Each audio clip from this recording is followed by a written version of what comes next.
respect people. So this is Sherry, Aaron's sister, more in-depth part of the story. He's still in HMP Garth.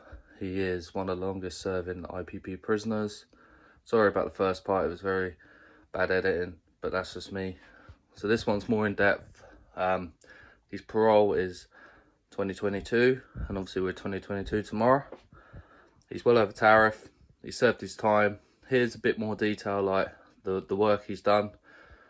The other side of the coin, which you don't see, which is the real person behind the newspaper, what they write about the person, and it's not all one-sided. There's a lot of in-depth talk, and let's hope that he can finally get his freedom. And it's heartbreaking, really. And I've covered this story many times, uploaded it, deleted it, whatever. But this is we're going to do it. This is the time for it. Hopefully, you can all get behind this story. We can share this out as much as we can. And yeah, it's justice, you know. And like I'm saying, hopefully, it gets out in 2022. And there's a lot of talent left inside jails, and it's not just a statistic; it's a real person. Big respect, people. Take care. I don't know if you remember, I did an interview with Danny not too long ago, actually, about the IPPs, and my brother being one of them, who served 17 years on an IPP for a 2.5 year sentence. And he's and as I say, he's still there 17 years later, and that was for crime of GBH, which he has paid over and over and over again for the crime he did.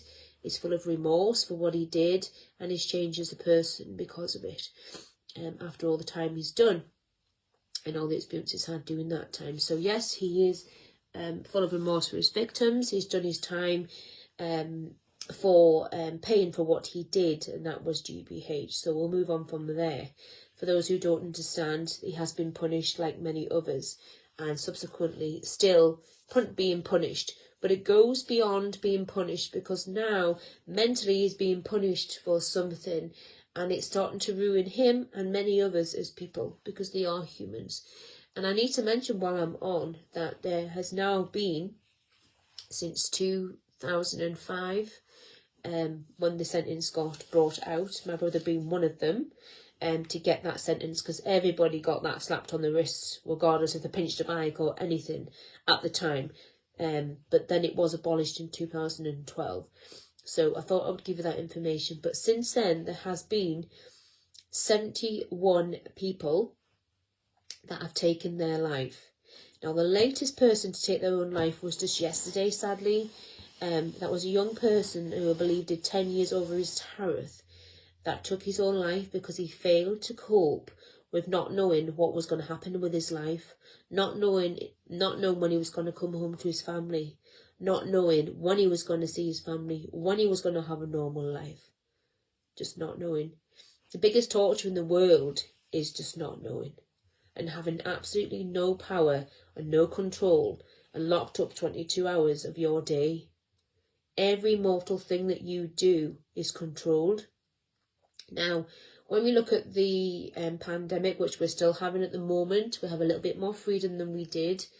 But when you look at how we felt being restricted in certain things, not seeing our family, not doing this, not doing the other, it all had an impact on every single one of us. Whereas if you had lost your job, you were working from home, or anything like that, it had a massive impact on everything.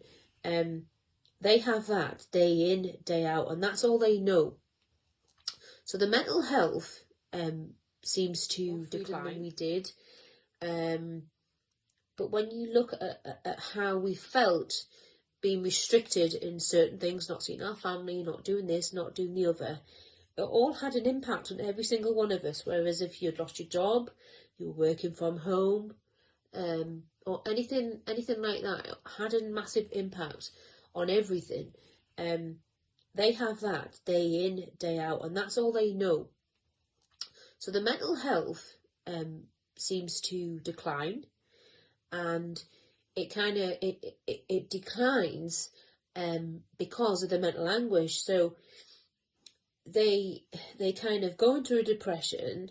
They don't trust anybody. They're always getting rejection, and yet they go to the paroles and sit parole board, and they're told they need a psychologist. Who 9 times out of 10, the psychologist works with him. And I was asking him some questions, and he said to me that all the parole board do is tell me what a disappointment I am. And I wonder if they saw any of the artwork that he did, and if they saw any of the stuff where he helped with the chaplain, or when he was sitting talking to the guys who are having a hard time at the minute, how their views might change on stuff that he does do, and the disappointment that he is not, and the cause of where he is today and where he's come from, and anything else. You know, they don't seem to see the psychology of that, and it's really, really, really sad. You know, so we have to keep talking about this, and yeah. But if you have any questions, feel free to email. Like, that's all I got. But my brother, it's just, yeah, it's amazing how he can draw like that. He can draw anything. It's just amazing. But yeah, it's gone out of focus. Yeah, you can see it there. There's the camera. So yeah, that's my brother. So that's what he's drawn. So yeah, and he's, you know, he's just such a kind boy, you know, man, no, not a boy. He's grown up to be a kind man. He kind of, when he was younger, he was more angry with the world and full of bravado.